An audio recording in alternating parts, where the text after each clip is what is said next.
Oh, just missed him. Hey everybody, welcome into this week's episode of Tony's Spot on Fishing. I'm your host, Tony Krizek. This week we're kind of changing the routine a little bit. With all the weird weather we've had in Chicagoland, the flooding, the rains we've had, a lot of guys and girls been writing in asking, what can we do in high water situations? And that's what we want to kind of focus on today for the shorebound anglers. High water, post-frontal conditions, and how we can catch those fish. That's all this week on Tony's Spot on Fishing.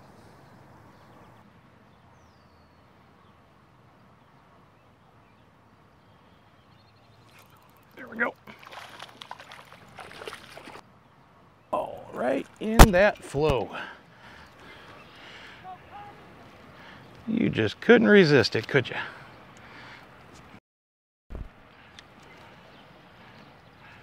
Okay, where's the hook at? There it is.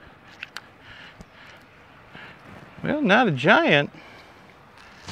Side's a little tore up from something. Maybe might be a male from spawning still, some scarage.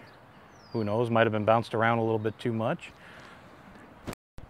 That little guy let go of my thumb. Now what we're doing here, I gotta get another worm. With all the high water that we have and all the increased rain, the runoff, from the shorelines, a lot of times in these smaller lakes and smaller ponds, it all kind of funnels down into these piping systems and the sewer systems, taking the excess water off.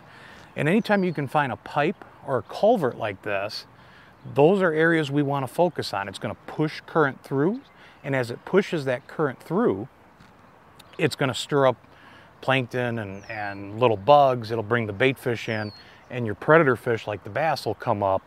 And I'm going to grab another worm here and we'll show you exactly how we're catching these fish. So what we're actually running here is a wacky worm. It's a little 1/0 weedless wacky worm hook. Has the two little weed guards there. Not that we're in any kind of dense vegetation, but just kind of helps get it through, especially if we pitch around some of these lily pads. Now you can choose to run a wacky ring, or you can just hook right through the middle like I do. 6 of one, half dozen of the other, personal preference. We got a little 1/8 ounce tungsten bullet weight and a little stopper there that I'm going to keep tight to it. And that just helps, especially in these current flows, to make sure that bait falls. A lot of times if we were to go a weightless Senko, regular Texas rig, or weightless wacky, we actually run the risk of the current pushing it out a little too fast. So we want to make sure that it will drop.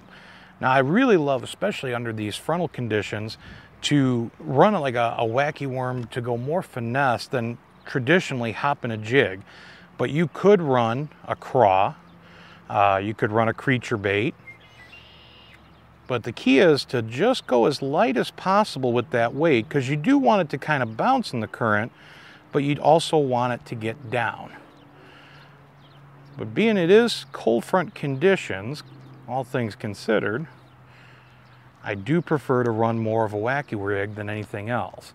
And of course, still tipping it with that chartreuse like that. Now we're essentially just pitching them out into that current. They can sometimes sit on the edge of the current, or they'll sit right in it. That one was literally right at the base of the pipe. That first fish I missed was out a little bit. So work all areas of that current flow and you'll definitely find some fish. That feels like a little better one.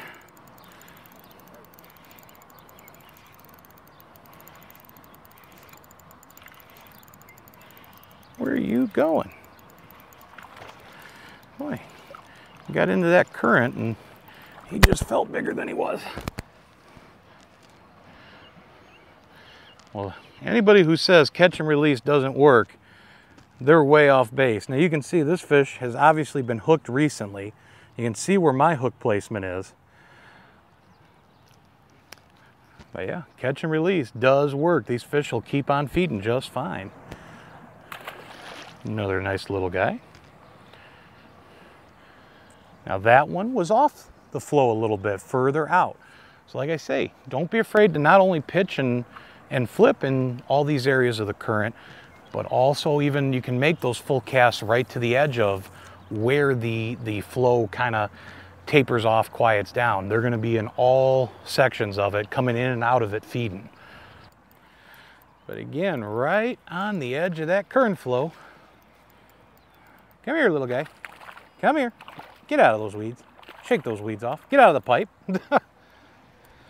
I know, I ask a lot from you, I know. Yeah, they're all fun. Now that is a downside, I will say, to not using a wacky ring. If you're just going to hook into the bait itself, you will go through some more baits, whether it be a Gary Yamamoto Cinco or the Stickos from Bass Pro, a Yum Dinger. But to me, it kind of creases that worm when you hook direct, and when you're working that bait, you get a little more undulation to it. But like I say, the trade-off is, you know, burning through some baits. There are going to be a lot more times where you're going to throw that bait when you catch a fish, or just ripping it off, setting the hook, missing one. But it's the trade-off that I'll take, you know. But like I said, it's strictly personal preference on whether you run the ring or not. Well, we landed those 3 fish. We've missed a couple more on the wacky worm. The key under these conditions is to bounce around, be versatile, fish different areas. And that's what we're going to do. We're going to be bouncing to a few different little bodies of water, some ponds, smaller lakes. And like I say, we're going to keep this strictly from shore, but we want to just showcase everything you can do under high water situations and post-frontal conditions of how we can catch more of these fish. So let's make a move and let's get on some more. So we've arrived at our next location, and what we can do under these conditions is look for sometimes these smaller ponds. You know, a lot of times they're loaded with a lot of fish. So many people, you know, see these little ponds and they think, man, there's no way that there's fish in them, but there are. And what's nice when you're in a smaller body of water like this, you can try a handful of baits and pretty much cover the entire pond. Now, exactly what am I going to do when I come onto a small body of water like this? Well, if you have mats, floating mats, things of that nature, you know, we can throw some frogs. Top waters, of course, is there a spook or a pop bar? We can run a spinnerbait. We can still fish our plastics. And sometimes even that chatterbait can still get fish going too. The key is being very versatile and trying a few different things. And what's nice on the smaller body of water, you can kind of lock in that presentation and what they're going to want real quick. Now we're starting out throwing just a frog, some of these floating mats that are around. Now we had one little blow up just as our camera guy was getting set up. It wasn't a real big fish. But we know, okay, we had one fish come up on it. They are reacting to it. So we can kind of go from there. If we don't get anything more here, if we go to a Zara spook, it's got the rattle to it. We can throw a spinnerbait. The other day we were out here just fun fishing, and we had noticed that there were a lot of fry around. The bass and bluegills that have spawned, the little fry were out. Spinnerbaits are a great way to imitate those small pods of the fry. And again, if we can't get them on a moving bait, we know we can still probably catch them on a plastic. It all depends on exactly how active they're going to be. Now, it's not frigidly cold, but it's still only upper 60s, maybe finally about 70 degrees now. Later today, it is supposed to finally warm up and get back to summer-like patterns. But you do have to realize, though, that it is still technically a cold front. There he is.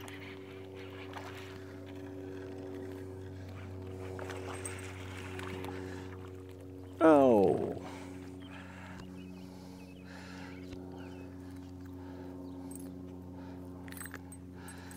Thank goodness for trailer hooks on spinnerbaits.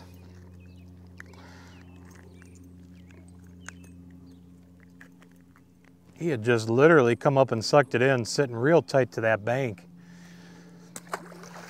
And like I said, a lot of times, especially when you start noticing those little fry around, those fry are going to hang pretty close to the shoreline. So you saw that fish literally was just throwing parallel down the shore. Being a cold front condition, this is one of the few times where I do like to downsize the spinnerbait a little bit. I won't run a full 3/8, but we can run a quarter. Some companies produce a 5/16, and literally just hit a pocket of weeds, gave it a twitch, and that fish could not resist it.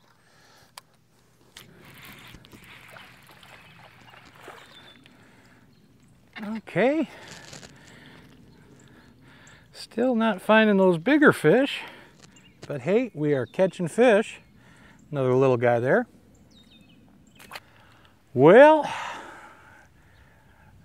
keyword grind, you know. I really didn't believe it when I said it the first time, but that's what this day is turning into. Pretty much circled this little pond, caught a couple fish, missed a couple fish. Sun is now out. There's still a couple clouds here and there, but that sun's starting to beat down. It's going to change the pattern a little bit.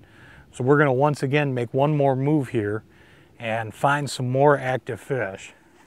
Like I said, you got to be willing to kind of bounce around. The fish are going to tell you right away, and that's kind of the nice way to gauge these small waters. You can throw a handful of baits as you walk around. You'll know if that's a body of water that's on. We can go to the next one, and it can be just on fire. We can go to one more, and it could be like this one where it's pulling teeth to get bites. Everyone's going to be different. You're going to have different structures, different forage bases, and different depth levels, things of that nature, water clarities. So it's just about finding that right one that's on during these times, and that's what we're going to do right now. We're off and running back to the truck. We'll see you at the next spot. Third spot of the day. And what we're actually doing here, again, another smaller body of water. Now this particular one has a couple aspects. It has the nice mats we can throw a frog over. It has weed edges, brake lines we can work from all different angles. Again, still staying versatile. It also has an outflow pipe that we can actually flip baits into as well and see if we can't get fish out of that. So again, finding these little bodies of water where these fish have these multiple areas like this will increase your chances. Sun's kind of coming and going, but right now, again, still all the same tactics are in place with this.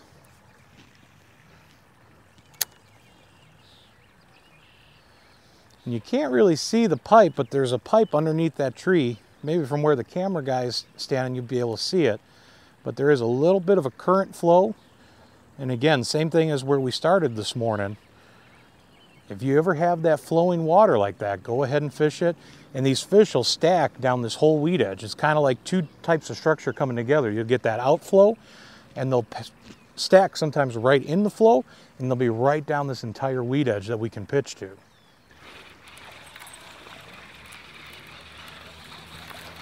Get out of those weeds, get out of those weeds. There we go. Another little guy.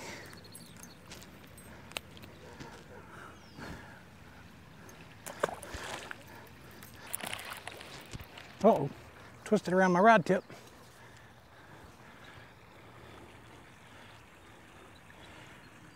That little guy jumped, it just filled me right back around my rod. There we go. Did a little presto changeo on our presentation there. Another little guy. Hooked up a couple better ones, but couldn't keep them buttoned to bring them in.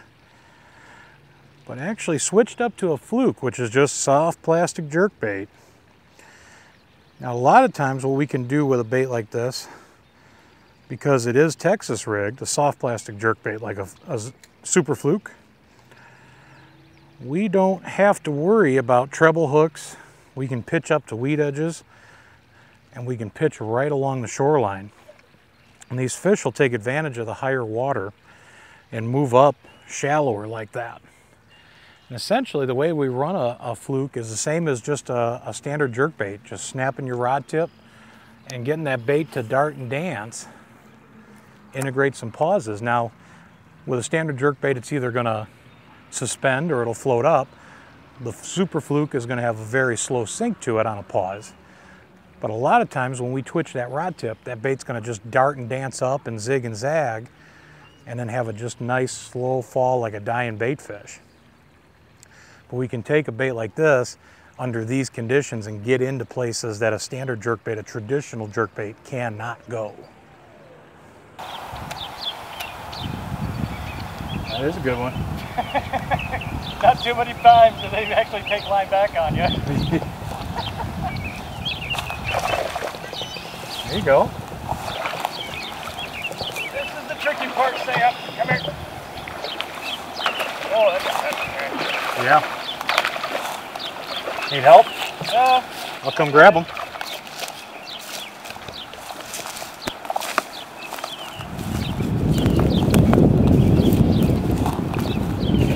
There we go. That is what we were waiting for. Oh my God. But man, I'll tell you, we've been grinding it out. Just looking, waiting for one of these better fish. Finally stuck one on the Cinco. Mike, one of our producers, out with us today. I'll tell you what, you know, a lot of people may think, Malotone, you know, you're just fishing these ponds with these little fish. Every place we have gone to today houses quality fish like that, and a lot of them. But when you have these weird weather patterns, it'll make things kind of funky on any body of water. Persistence pays off. That fish came on a Cinco Texas rig, working it slow, light bite again. But if you just keep going, you can still get these bigger fish to go. And you'll still catch some smaller ones along the way too. But man, that was what we were looking for. She spit it out twice too. I didn't think she was going to come back and get it. Yeah. I was all disheartened, and then I was like, nope, she's there. Boom.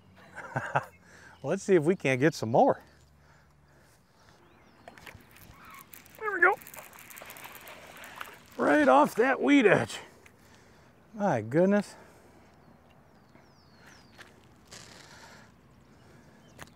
Had to go back to that Cinco. That whole super fluke bite kind of died. Again, another little guy. But it's still a fish. Well, if nothing else, ladies and gentlemen, what we wanted to do today was just show you that to those of you that have written in and asking questions of what you're doing wrong, the answer is nothing. It is just the weird weather. The bites always changing. You saw how many different baits we've caught fish on today and bounced back and forth from the spinner bait to the Cincos, a wacky rig, a Texas rig, top waters. Just with all the weird weather and the high water and the weird currents and the water's turned up in cold front conditions, even though it's not truly cold, but in retrospect, it is a cold front. So we hope we just shine some light on how you can be a little more productive during these type of situations. Just remember, versatility and grind it out. Once again, ladies and gentlemen, my name is Tony Krizak, and we'll see you next time on Tony's Spot On Fishing.